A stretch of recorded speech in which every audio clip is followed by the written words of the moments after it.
بسم اللہ الرحمن الرحیم۔ اصول فقہ کورس میں ہم نے اپنا دوسرا بڑا موضوع شروع کیا تھا، وہ ہے حکم۔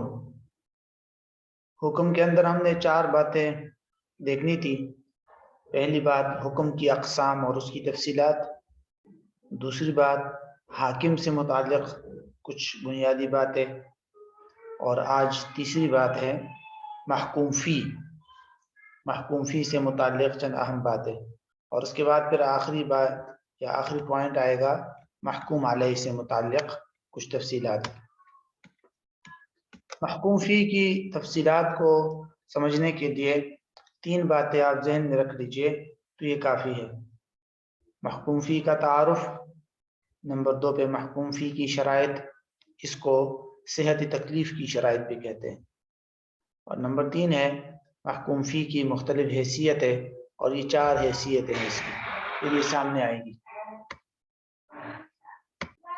تو یہ بنیادی طور پر یہ 3 چیزیں ہیں، اس کو دیکھ لیتے ہیں۔ سب سے پہلی بات جو ہے وہ ہے محکوم فی کا تعارف۔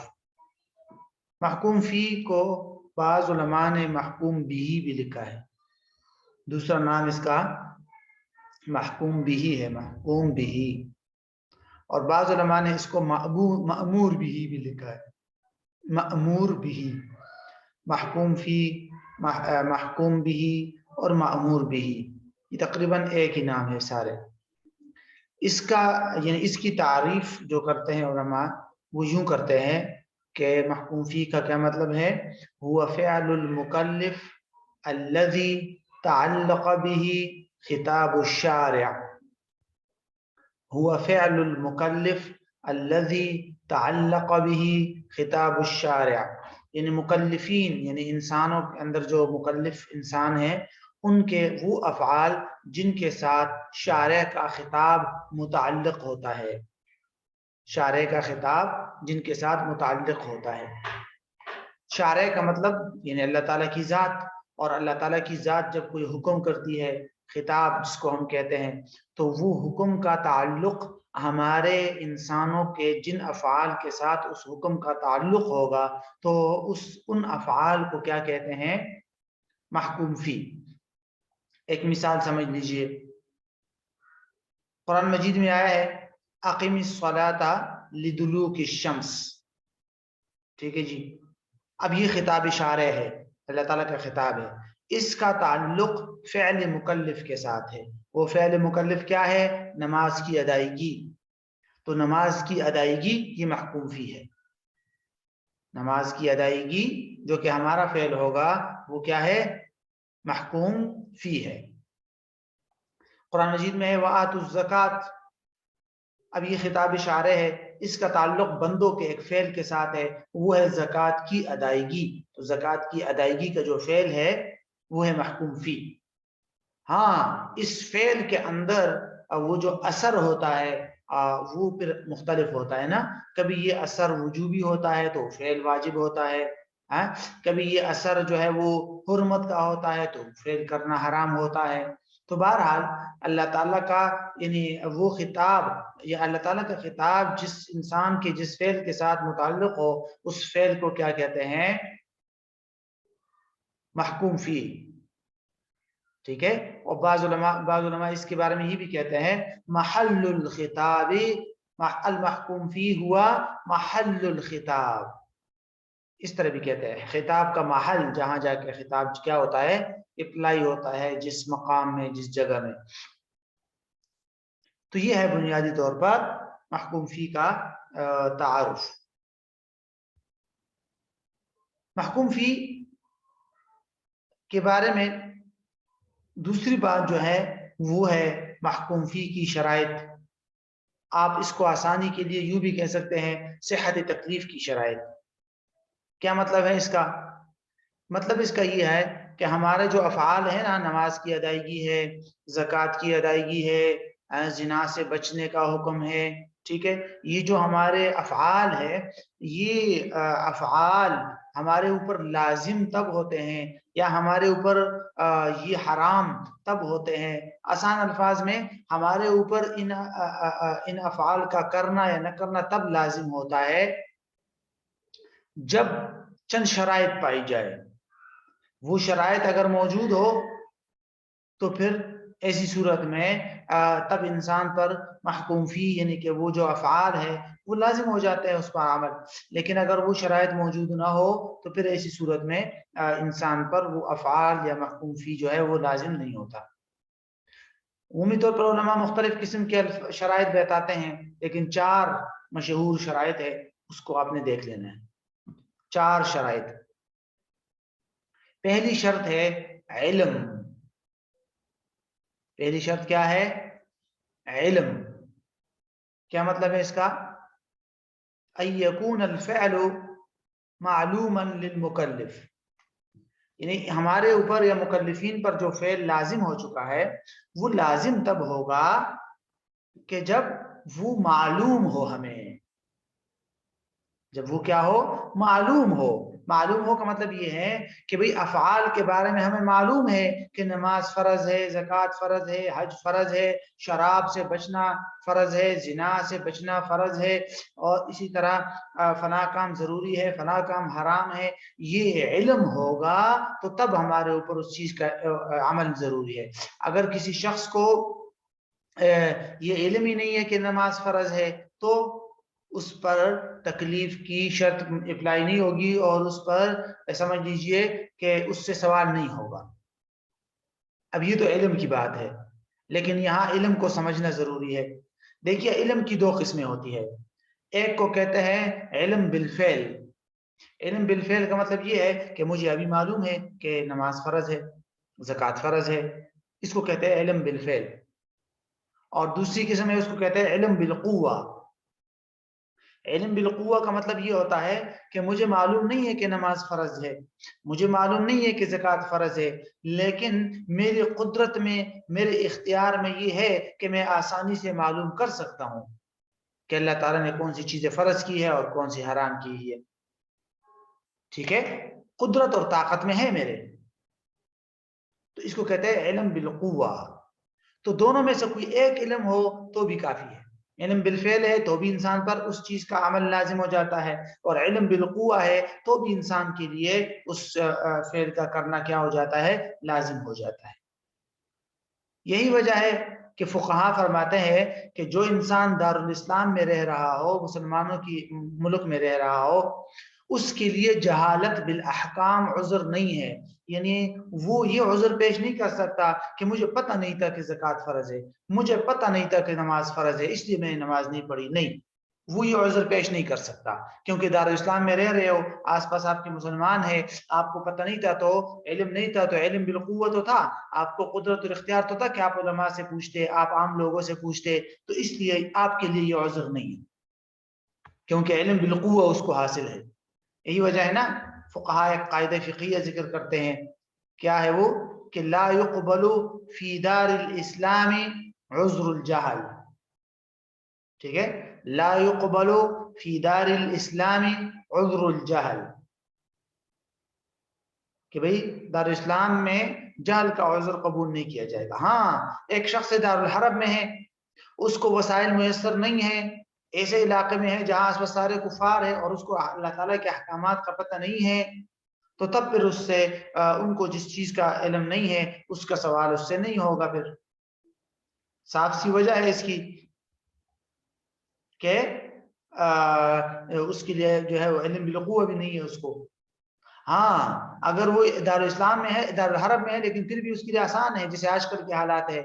ہاں، ایسی جو ہے وہ ذرائع اور وسائل آ گئے ہیں کہ جن کی وجہ سے آسانی سے انسان جو ہے وہ کر سکتا ہے. بہرحال یہ ہے پہلی شرط، علم. دوسری شرط یہ ہے کہ علماء یہ بھی کہتے ہیں کہ بھئی یہ بات بھی ضروری ہے کہ انسان کو یہ بھی معلوم ہو کہ یہ جو کام میں کر رہا ہوں اس کا حکم کرنے والی ذات کون ہے. آسان الفاظ میں ایمان سمجھ لیجئے اس کو. ٹھیک ہے؟ کیونکہ اگر ایک شخص کو یہ معلوم نہیں ہے کہ میں جو نماز پڑھ رہا ہوں یہ اللہ تعالیٰ کا حکم ہے، ویسے ہی پڑھ رہا ہے، تو وہ مقبول نہیں ہے. تو اس کو کہتے ہیں مصدر الخطاب یا مصدر التکلیف، کہ بھئی مصدر اور اس کا علم ہو انسان کو کہ یہ حاکم کون ہے، کس نے ہمیں یہ حکم کیا ہے. یہی وجہ ہے علماء کہتے ہیں کہ یہ ضروری ہے کہ انسان عاقل ہو، بالغ ہو. اب مجنون شخص ہے، وہ آپ کو دیکھ کر نماز پڑھتا ہے تو اس کی نماز کا اعتبار نہیں ہے، نہ اس پر نماز فرض ہے، کیونکہ اس کو پتہ ہی نہیں ہے کہ میں کیوں پڑھ رہا ہوں، کس نے حکم کیا ہے. بہرحال یہ دوسری شرط ہے. محکوم فی کی تیسری شرط یہ ہے کہ وہ جو فعل ہے وہ انسان کے قدرت اور اختیار میں ہو. لا یکلف اللہ نفسا الا وسعها، آیا ہے قرآن مجید میں نا، لا یکلف اللہ نفسا الا ما آتاها، لا یکلف اللہ نفسا الا وسعها بھی ہے. تو بہرحال دوسری بنیادی شرط کیا ہے کہ وہ فعل انسان کے قدرت اور اختیار میں بھی ہو. لہذا اگر کوئی فعل کیا ہے وہ محال ہے، ناممکن ہے، مثلا آپ کسی کو کہہ رہے ہیں کہ بھئی آپ ایک ہی ٹائم میں سوئے بھی اور جاگے بھی، ناممکن اور محال ہے. اس طرح کے محال اور ناممکن کاموں کا انسان پر عمل کرنا ضروری نہیں ہوتا. اسی طرح یہ بھی علماء نے لکھا ہے کہ ایک انسان پر یہ لازم نہیں ہے کہ وہ، یعنی ایک انسان سے دوسرے انسان کے فعل کے بارے میں نہیں پوچھا جائے گا. کیوں؟ اس لیے کہ دوسرے انسان خود صاحب اختیار ہے. اب ایک انسان کے اختیار میں یہ تو نہیں ہے کہ وہ دوسرے انسان سے زبردستی نماز پڑھائے، زکوٰۃ ادا کروائے، زیادہ سے زیادہ نصیحت کر سکتا ہے. ٹھیک ہے، یہی وجہ علماء کہتے ہیں کہ ہر انسان سے اس کے فعل کا سوال ہوگا، غیر کے فعل کا سوال نہیں ہوگا. ہاں زیادہ سے زیادہ امر بالمعروف نہیں عن المنکر کی بات الگ ہے. اسی طرح علماء کہتے ہیں کہ بھئی جو فطری امور ہوتے ہیں جس میں انسان کا کوئی اختیار نہیں ہوتا، وہ بھی انسان کے اختیار سے باہر جو چیزیں ہیں وہ بھی انسان پر لازم نہیں ہے. مثلا انسان کے ذہن میں خیالات آتے ہیں، وسوسے آتے ہیں، شبہات آتے ہیں، تو اس پر سوالات نہیں ہیں، اور اس کے بارے انسان سے اس کے بارے میں سوال نہیں ہوگا. یہ انسان کے اختیار میں نہیں ہے، قدرت میں نہیں ہے. بہرحال دوسری بنیادی شرط، تیسری بنیادی شرط کیا ہوئی آپ کے سامنے کہ جس فعل انسان پر لازم ہوگا وہ فعل کہ جو انسان کے قدرت اور اختیار میں ہو. چوتھی اور آخری شرط یہ ہے کہ شریعت نے اس فعل کے لیے جو شرائط طے کی ہے ان شرائط کو بھی مد نظر رکھ کر عمل کیا جائے. مثلا نماز آپ کے لیے ہے نا فرض، اور نماز ایک فعل ہے وہ آپ ادا کریں گے، لیکن اس کے لیے شریعت نے کچھ شرائط بھی رکھی ہے، وضو وغیرہ، کپڑوں کی پاکی وغیرہ، تو ان شرائط کو بھی مد نظر رکھنا ضروری ہے. تو یہ 4 شرائط ہے جس کے بعد ہی محکوم فی انسان پر لازم ہو جاتا ہے، اور پھر اگر انسان ادا بھی کرتا ہے تو وہ ادائیگی صحیح ہو جاتی ہے. ٹھیک ہے، تیسرے پوائنٹ کی طرف آئیے. محکوم فی کی مختلف حیثیتیں. محکوم فی جو ہوتا ہے علماء نے اس کو اضافت اور نسبت کے اعتبار سے اس کی تقریباً 4 قسمیں بتائی ہے. ایک کو کہتے ہیں حق اللہ یا حقوق اللہ، دوسری قسم ہے حق العبد یا حقوق العبد، تیسری قسم ہے کہ دونوں کے حق ہو، حق اللہ و حق العبد، لیکن اللہ کا حق غالب ہو اس میں. اور چوتھی قسم یہ ہے کہ دونوں کا حق ہو، اللہ کا بھی بندے کا بھی، لیکن بندے کا حق غالب ہو. ٹھیک ہے. اچھا، پہلی قسم کو دیکھ لیتے ہیں، حقوق اللہ کو. حقوق اللہ کی تعریف علماء یوں کرتے ہیں حق اللہ کی کہ ما یتعلق به النفع العام